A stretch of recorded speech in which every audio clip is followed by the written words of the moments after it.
Okay, so you want to own a McDonald's franchise. You picture it. The golden arches lit up over a busy intersection, a drive-through line that never quits, cars stacked 6 deep at lunch, the fryers going, the registers ringing. It's the most recognized brand on earth. Billions served. A machine that prints money in every time zone. You put your name on one of those buildings, you run it well, and you join the quiet club of people who own a piece of the most successful restaurant chain in history. That's the dream. Steady, golden, and about as close to recession-proof as small business gets.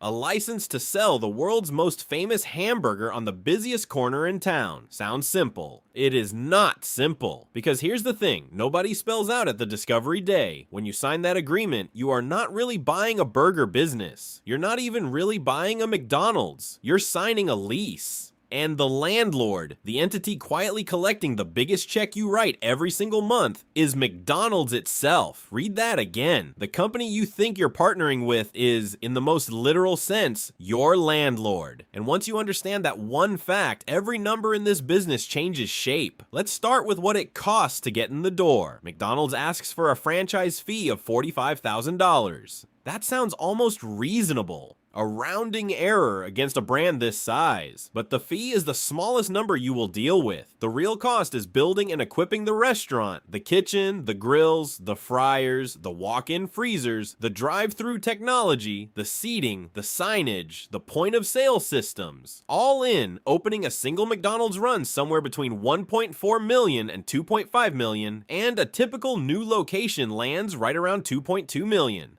Here's the first catch. McDonald's requires that a big chunk of that money, usually at least 25%, comes from your own pocket. Not borrowed, not financed, cash you already have. For a $2.2 million build, that's roughly $500,000 in liquid, non-borrowed money just to be taken seriously. They are not handing you a dream. They are checking that you can absorb the risk yourself, and the money is only the first gate. Getting approved to buy a McDonald's is not like buying a car. It's an interview process that can stretch across many months. Background checks, financial vetting, in-store training, evaluations of whether you can actually run a high-volume restaurant. They don't want passive investors who plunk down cash and disappear. Absentee ownership is discouraged. They want operators, people who will stand in the store. Think about what that tells you. The corporation is being extremely careful about who it lets pay to build a restaurant on its land. Because a bad tenant is the one thing that can dent an otherwise perfect machine. And look closely at what all that money actually buys you. It buys the equipment. It buys the fit out, the fixtures, the construction. You are paying to build a restaurant on land you very often do not own, because in most cases, McDonald's, or the property arrangement it controls, holds the ground underneath you. You just finance the improvements on someone else's real estate. Sit with that for a second, because it is the whole game. So let's follow the money. A healthy American McDonald's does enormous volume. The average US location rings up around $3.8 to $4 million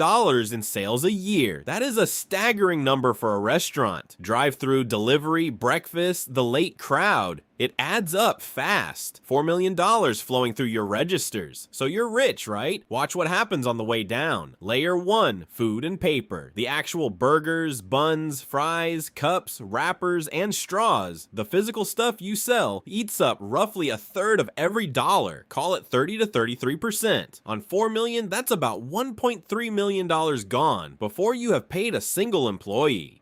Layer 2, labor, crew, shift managers, the people at the window and the grill, another 25 to 30%. There goes another $1 million and change. Layer 3, and here's where the twist sharpens, the royalty. McDonald's charges you a service fee of 4% of gross sales every month just for the right to operate under the arches. Not 4% of profit, 4% of everything that crosses the counter. On $4 million, that's $160,000 a year handed straight back to corporate for the brand, the systems, and the machine behind it. But the royalty is not the big one. Here's the number the brochure never puts in bold. Rent. McDonald's, acting as your landlord, charges rent that typically runs 8 to 12% of your sales, and sometimes more. Not a fixed rent like a normal lease, a percentage of your revenue. The better your restaurant does, the bigger the rent check. On $4 million in sales, that's another $320,000 to $480,000 a year flowing to the corporation. This time, not for burgers, not for the brand, but simply for the ground you stand on. Now, add it up. Between the 4% royalty and the percentage rent, McDonald's is quietly pulling somewhere around 14 to 16% of everything you sell. And before you have paid for a single napkin or a single hour of labor. And the rent, the largest single piece of it, has nothing to do with hamburgers at all. This is the secret hiding in plain sight. McDonald's, the corporation, does not primarily make its money selling you a franchise, and it barely makes its money selling burgers directly to customers. It makes its money as one of the largest, most disciplined commercial real estate operators on the planet, collecting a slice of the sales from tens of thousands of tenants, each of whom paid to build their own store on McDonald's terms. You thought you were the customer buying a business. You are the tenant, and your rent goes up automatically the harder you work. That's the reversal. So what's actually left for you, the owner? Let's finish the math honestly, because there's more still leaking out. There's the advertising fee. McDonald's requires you to spend at least 4% of sales on marketing. Another roughly $160,000 a year feeding the ad fund that keeps the arches famous. So now you're paying corporate 3 separate ways. 4% royalty, 4% advertising, and the rent stacked on top of both. Then come the costs every restaurant owner already knows. Utilities, running fryers, freezers, ovens, and lights 16 plus hours a day is brutal on a power bill. Maintenance and repairs because a broken ice cream machine or a dead drive-through timer is lost revenue by the hour. Insurance, property taxes, supplies, and every few years, the remodel. McDonald's periodically requires franchisees to reinvest in updating their stores. New kitchen equipment, digital menu boards, self-order kiosks, drive-through redesigns. Those can run hundreds of thousands of dollars, and they are not optional. You either reinvest or you risk not getting your agreement renewed. And watch the direction all of these are moving. Labor, the single biggest cost after food, only goes one way over time. Minimum wages rise, the fight for reliable crew gets harder, and in a busy store, you're competing for workers against every other employer on the block.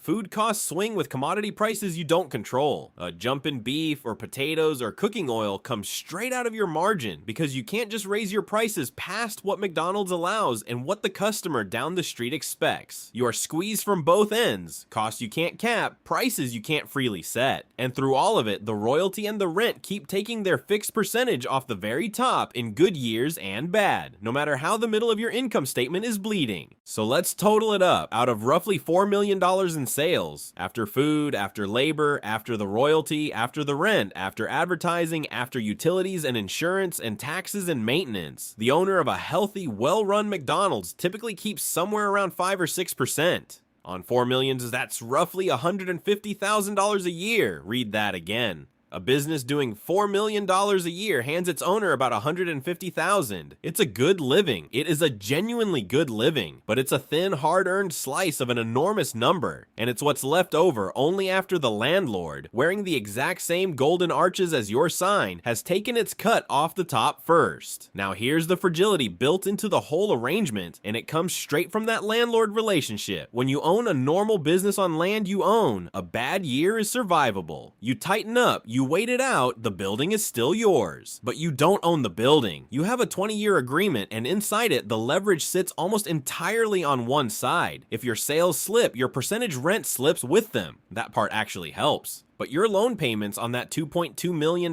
build, your required remodels, your labor floor do not bend. The margin that was already thin gets thinner fast. And you cannot simply cash out on your own terms. When you want to sell your McDonald's, McDonald's has to approve the buyer. They set the standards. They can say no.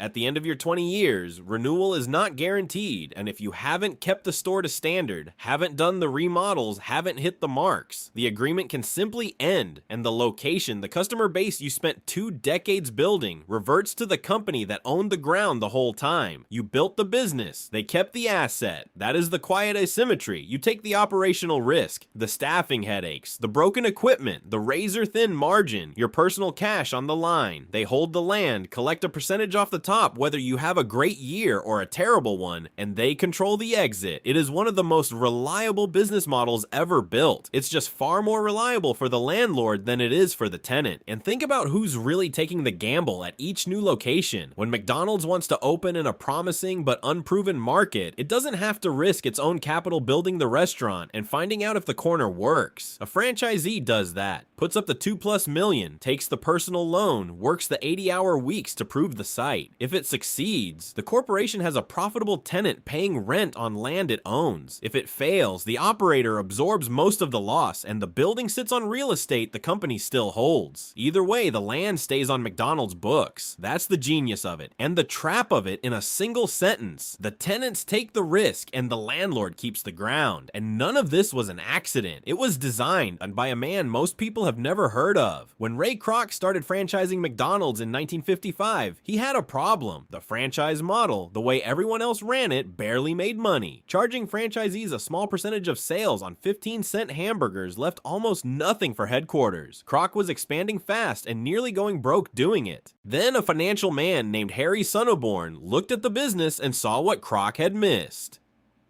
Sonneborn's insight, as it has been retold ever since, was blunt. McDonald's was not in the hamburger business. It needed to be in the real estate business. The plan he built was elegant and ruthless. McDonald's would find the sites and secure the land, buying it or leasing it, and then lease that land to the franchisee at a markup with rent set as a percentage of sales. He even created a company to do exactly this, Franchise Realty Corporation. Now, every time a franchisee succeeded, McDonald's collected more rent, and the land itself, bought early in growing suburbs on the best corners in America, appreciated for decades while the franchisees paid down buildings on property they would never own. That single decision turned a struggling burger franchisor into one of the largest owners of retail real estate on the planet. Today, McDonald's owns the land under a huge share of its restaurants and the buildings on most of them, and a majority of the revenue it collects from franchise locations comes not from food, not from licensing a brand, but from rent. Sonneborn's line became the truest description of the company ever spoken. The burgers were never the business. The burgers were the system for attracting tenants. So what does all this look like now, 70 years on? The core machine hasn't changed. McDonald's still makes its real money as a landlord, but the tenants' world has gotten far more demanding. The modern McDonald's runs on technology the 1955 version couldn't have imagined. Self-order kiosks, a delivery business through apps that take their own cut, a loyalty program feeding a marketing engine, digital menu boards that change by the hour, and drive-thrus increasingly shaped by data and more by AI. All of it is built to drive sales, which remember means all of it is built to drive the rent. For a would-be owner, the bar has only risen. McDonald's franchises rarely come up for sale to newcomers anymore. Most change hands between existing operators, and a proven high-volume location can sell for millions to a buyer the company personally approves. The days of buying one cheap store and coasting are long gone. Franchisees are expected to run multiple locations, reinvest constantly, and keep pace with every technology rollout headquarters mandates. New kiosks, new kitchen layouts, new equipment, much of it on the operator's own dime. The tools are futuristic. The underlying deal is exactly the one Harry Sonneborn sketched out in the 1950s. You bring the operating hustle and the capital. McDonald's brings the brand, the systems, and the ground you're standing on. So, should you own a McDonald's franchise? It can be a genuinely good business. Real income, a legendary brand, a proven playbook, and a partner that has failed less often than almost anyone in the history of commerce. But walk in understanding exactly what you're buying. You are not buying a burger empire. You are not even really buying a McDonald's. You are buying the right to run someone else's restaurant, on someone else's land, paying that someone a slice of every dollar that crosses your counter, for the privilege of working very hard to make their real estate more valuable. It looks like you're buying the most famous business on earth. What you're actually buying is a lease with a name everybody trusts. The arches on the sign are yours to operate. The ground beneath them was never for sale. You didn't buy a business. You became the best tenant a landlord ever had.